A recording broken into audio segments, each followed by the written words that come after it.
Bé, doncs ara ja tenim el nostre personatge que es mou per al... bueno, que no es mou, que cau a sobre del mapa i anem a veure com podem fer que es mogui. Vale? Per fer que es mogui necessitarem crear un script que serà l'encarregat de capturar quan l'usuari apreta una tecla i d'alterar el valor d'aquest personatge perquè es mogui. Bàsicament l'únic que farem serà moure la seva posició. Vale? Fixeu-vos que, bueno, per aquí el que podem és, si cliquem aquí en les opcions d'aquest menú d'aquí, podem moure el nostre personatge i al moure el personatge l'únic que fa és canviar la posició de position. Doncs el que farem amb el nostre script és canviar això. Vale? Amb la mà ens movem per aquí i per aquí podem moure l'element que tinguem seleccionat. Molt bé, doncs anem a crear un script. L'script el crearem aquí dintre d'Assets, que és on creem tot el que nosaltres treballarem. Ens crearem també una carpeteta que sigui scripts i a dintre de scripts crearem un nou script, C# script. Player controller. Molt bé, cliquem, fem doble clic i si hem vinculat correctament al Visual Studio se'ns obrirà per aquí i se'ns crearà això d'aquí.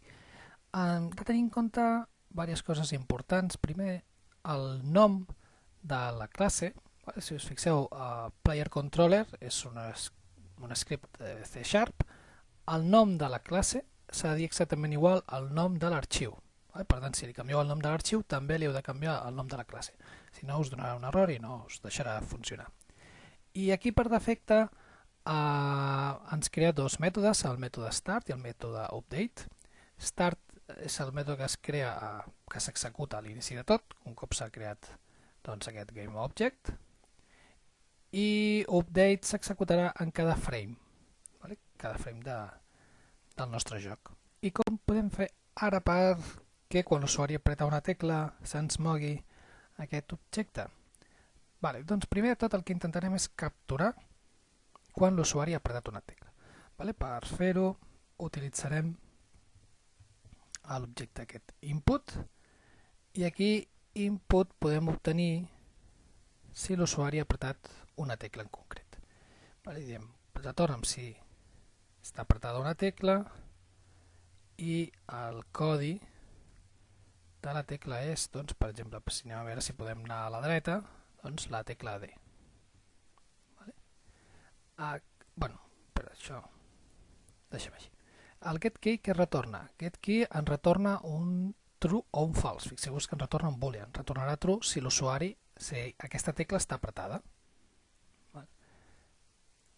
Doncs mirem, si la tecla és la D, ara què voldrem? Ara, si la tecla és la D, voldrem accedir al nostre player. Posaré això una mica aquí a la dreta perquè es vegi.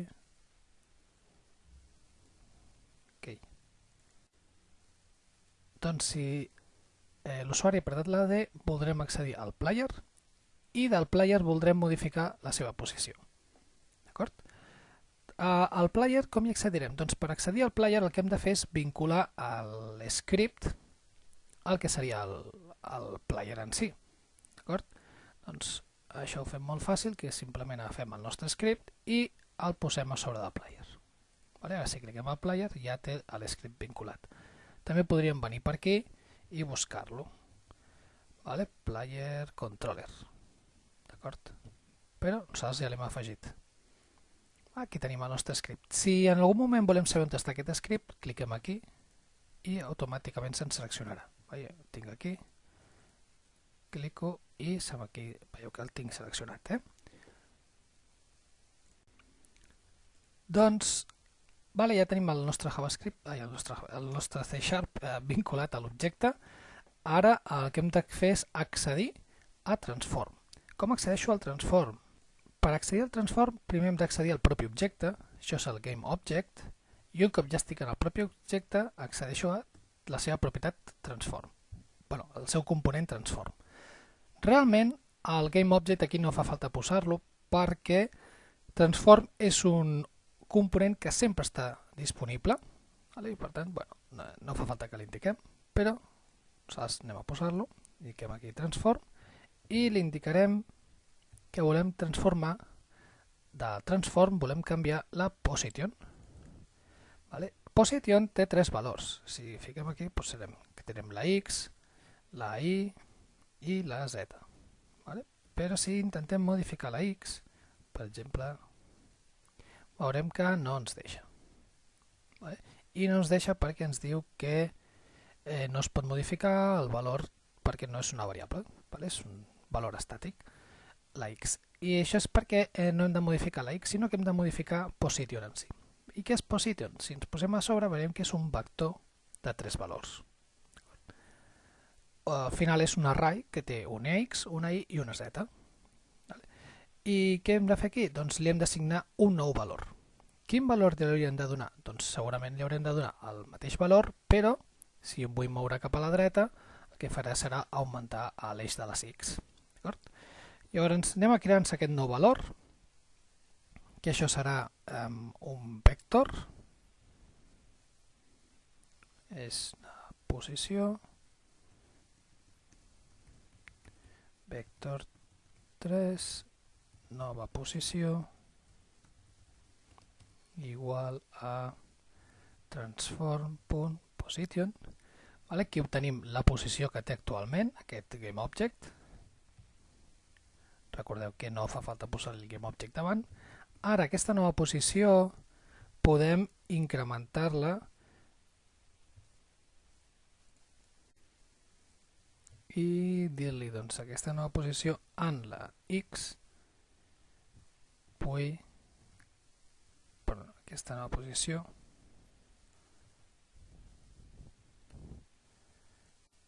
per tant, com que varia molt poquet, això és varia molt poquet, sí, això ho faig així i em queda realment molt poquet el que m'està variant, 0,1, 0,01. Aquí la variació que faré serà de 0,05, per exemple. I aquí s'acostuma a treballar amb floats. Aquesta és la nova posició i aquí li assigno una nova posició, que és aquesta d'aquí. Molt bé, ja tenim que l'apretar a la dreta, actualitzem la seva posició. Anem a veure com funciona això. Cada cop que guardem l'script veureu que fa una compilació nova de tot plegat per veure si afecta d'alguna manera. I així li donem al play.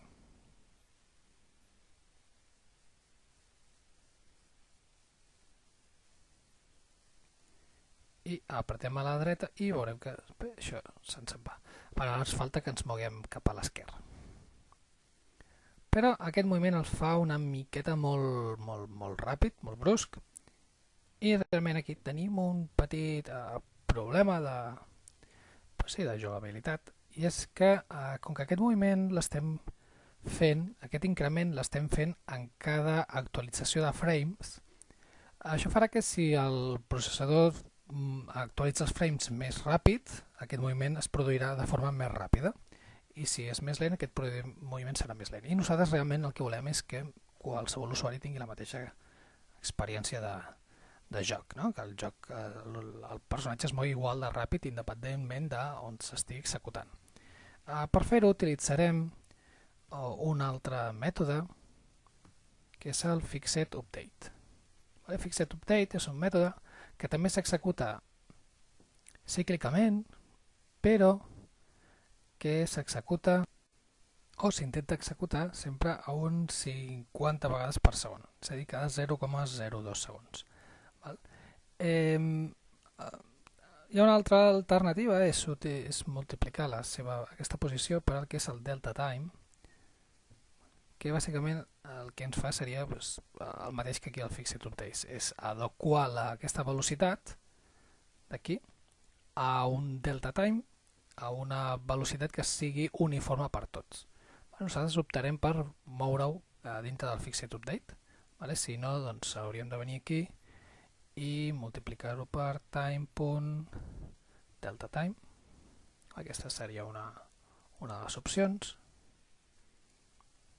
I donem el play. Ara la velocitat és més petita, però és completament independent. però no utilitzarem el delta time, nosaltres utilitzarem el fixed update. I molt important, si fem modificacions, assegurem-se sempre de tenir aquí desmarcat el play, perquè si no, quan això està executant-se podem fer modificacions, però després no es queden guardats. Ara aquí traurem el delta time i vindrem i executarem això aquí dins. Realment farem això aquí dins, però jo no vull que ho faci sempre, sinó vull només quan l'usuari hagi apretat la tecla. I el que ens farem serà crear-se una variable que ens indiqui si l'usuari ha apretat la tecla D o no. És a dir, si hem de moure el personatge o no. Podem crear-se la nostra variable, aquí, anem a crear-se com un...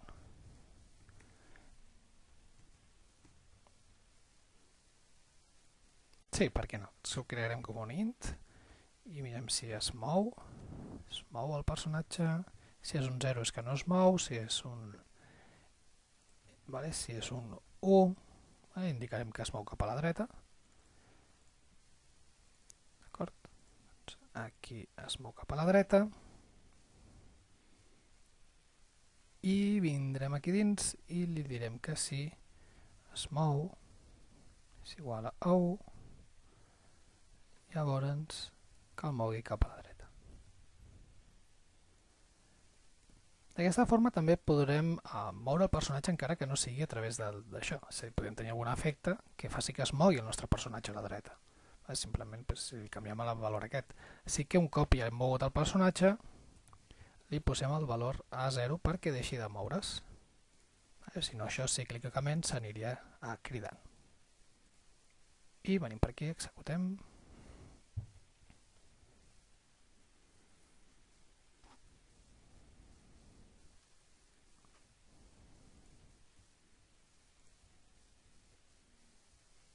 I se'ns està movent cap aquí, cap a la dreta. Anem a veure com podem fer per canviar el valor aquest de la velocitat d'una forma ràpida des del propi interfície d'aquí. I això és molt senzill. L'únic que necessitem és anar a aquesta variable que hem indicat aquí i posar-li davant el valor serialized file. Què ens provoca el serialized file? Anem a guardem. I venim aquí i cliquem a sobre del nostre script. Seleccionem aquí el player i mirem el nostre script. Si ens fixem, aquí ens està apareixent la variable si es mou.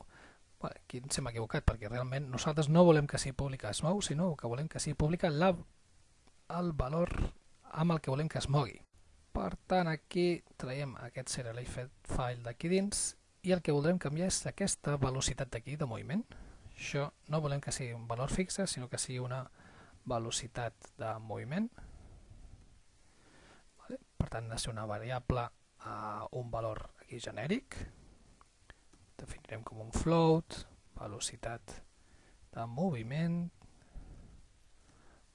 0,5 i li afegirem davant el serialized file perquè ens aparegui aquí a la dreta. Ara quan executem veurem que en el moment d'execució podem modificar la velocitat pròpia del moviment. Per exemple, què passa si aquí li poso 1? Doncs se me'n va super ràpid. Doncs li haurem de posar un valor que no sigui tan ràpid.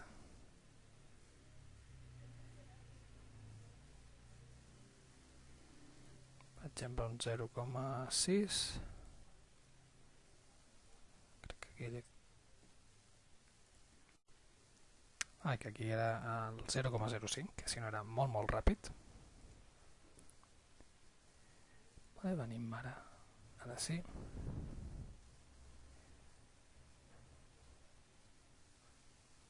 Fixeu-vos que 0,16 és cada tile, per tant, si volgués que es mogués cada tile, cada cop que apreto, hauria d'indicar aquí a 0,16.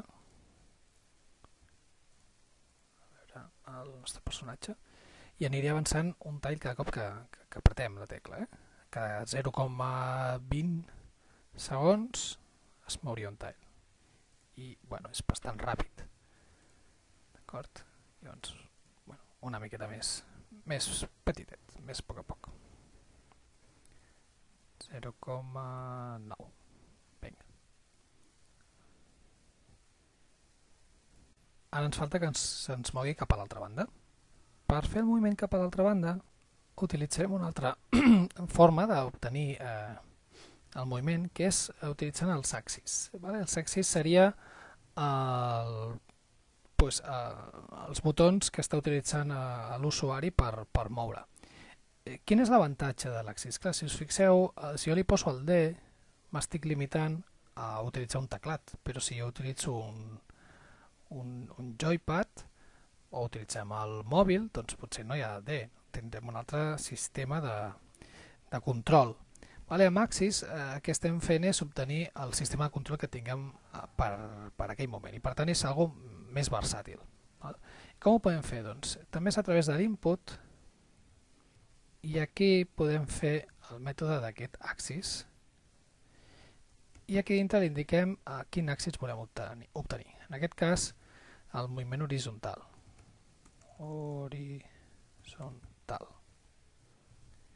Això que em retornarà? Em retornarà un -1 si es mou cap a l'esquerra i un 1 si es mou a la dreta, o un 0 si no es mou. Per tant, fixeu-vos que simplement l'únic que necessito és la variable es mou, que sigui el resultat d'haver obtingut aquest axis d'aquí. Però això és un float. Tot i que em retorni un 0, un -1 o un 1, això finalment és un float. Per tant, aquí dintre l'indica com el float. En general, doncs sempre Unity acostuma a treballar amb floats, doncs li canviem a float i ja està. Ara, si és un 1, mourem a la dreta, i si es mou és igual, aquí posarem és menor a 0, aquí si és major a 0, que anirà cap a la dreta, si és menor a 0 anirà cap a l'esquerra, i anem a canviar el que seria la seva posició. Per canviar la posició, en comptes de fer-ho d'aquesta forma, Unity ens ofereix un mètode molt senzill, que és el mètode de translate. Llavors anem a transform i podem clicar a translate,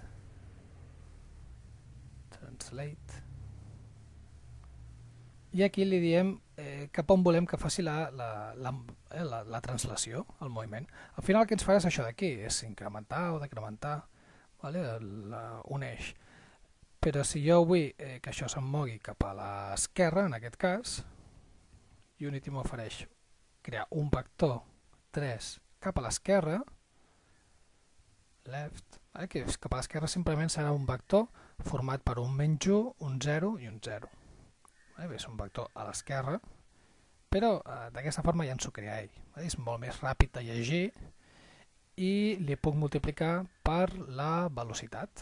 Això, oi que li hauríem posat per aquí una velocitat de moviment? Doncs la velocitat de moviment.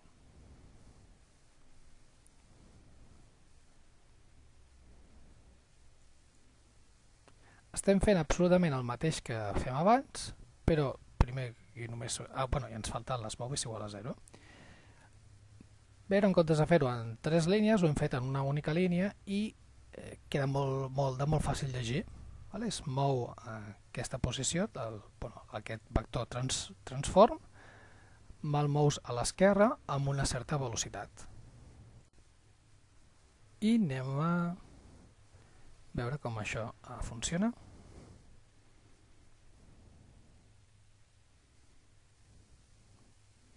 Tenim aquí, li donem el play i ja tenim el nostre personatge que es mou cap a l'esquerra i cap a la dreta.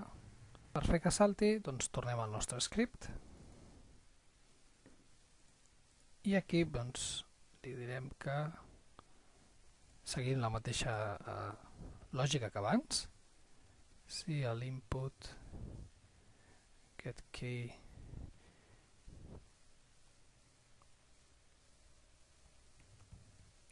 code, és l'espace. Què voldrem fer? Voldrem marcar que això volem que volem que es faci un salt. Vale? Per tant, aquí farem saber el mateix que hem fet abans. Aquí hem creat una variable small, aquí crearem una variable salta. Vale? Li posarem un 1.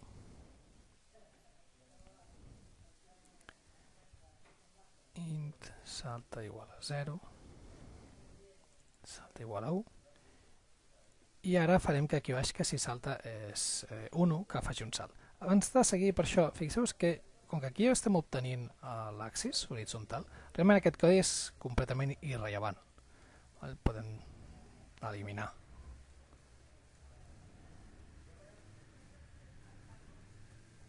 No ens aporta res aquest codi, perquè al final aquí ja estem obtenint si mou a la dreta o a l'esquerra. Vale, ara si salta és un 1, doncs mirarem aquí. Si salta és un 1, podrem que faci un salt. Com li apliquem un salt? Per aplicar-li un salt el que hem de fer és donar-li una força al que seria el rigid body del propi personatge. Vale? El rigid body, recordeu, és el que té les físiques del personatge, doncs vull dir-li a la física del personatge, escolta, tens una força que t'està empujant cap a dalt. Vale? I per accedir a la física del personatge, recordeu que jo he d'accedir a aquest, al rigid body 2D. Vale? Com hi accedim a través del codi? Per accedir a través del codi el que hem de fer és obtenir el game component, vale? Rigid body 2D. I això ho fem amb un mètode que és el mètode getComponent. I aquí dintre li indiquem el tipus de component que volem obtenir, que és el rigid body 2D. D'aquí estic obtenint el component? D'ahir mateix. Aquí podria especificar-lo. D'ahir mateix obté el component rigid body 2D. Com que estic amb ell mateix, això realment és irrellevant. No és necessari indicar-lo, però podem indicar. Perquè jo podria haver accedit a un altre objecte i des d'aquí accedir al component de l'altre objecte. Però estic accedint al d'ell mateix. I aquest rigid body 2D me'l puc guardar en una variable, una variable que serà també del tipus rigid body 2D. Li direm rigid body.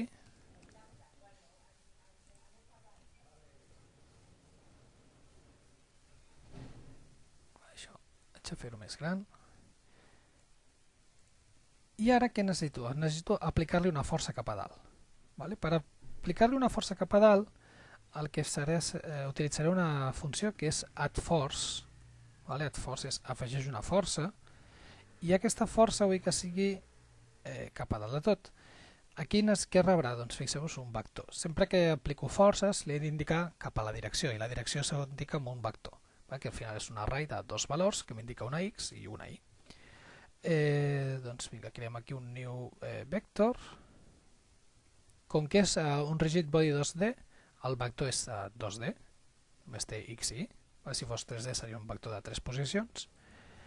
I com que jo vull que sigui cap a dalt, doncs l'indicaré cap aquí 0 i després la força que vull que tingui.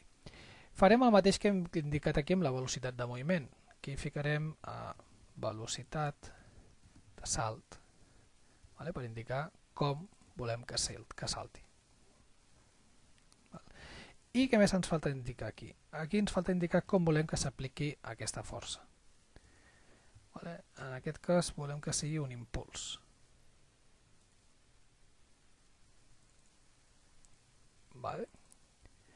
I ja està, ja tenim fet el nostre salt. Venim cap aquí dalt, li deixarem també el float de la velocitat de salt, 0,05, ficarem 0,07, i li farem també el serialize i el punt i coma.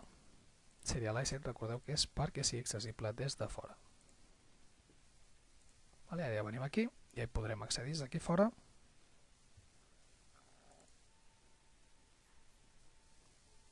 I tocarà comprovar si això funciona. I donem el play. Vinga, ara provem, apretem l'espai. No sembla que faci gaire. a provar aquí a canviar-li el salt, per exemple, hi posarem 0,2. Ara ja està pujant cap a dalt. Clar, fixeu-vos que no deixa de pujar cap a dalt. Per què? Doncs, si venim aquí a salta, veurem que en cap moment l'hem tornat a posar 0. Així que ens falta indicar que salta sigui igual a 0. I ara aquí ho canviem, per exemple 0,5. Ara sí, ja tenim el nostre personatge que salta.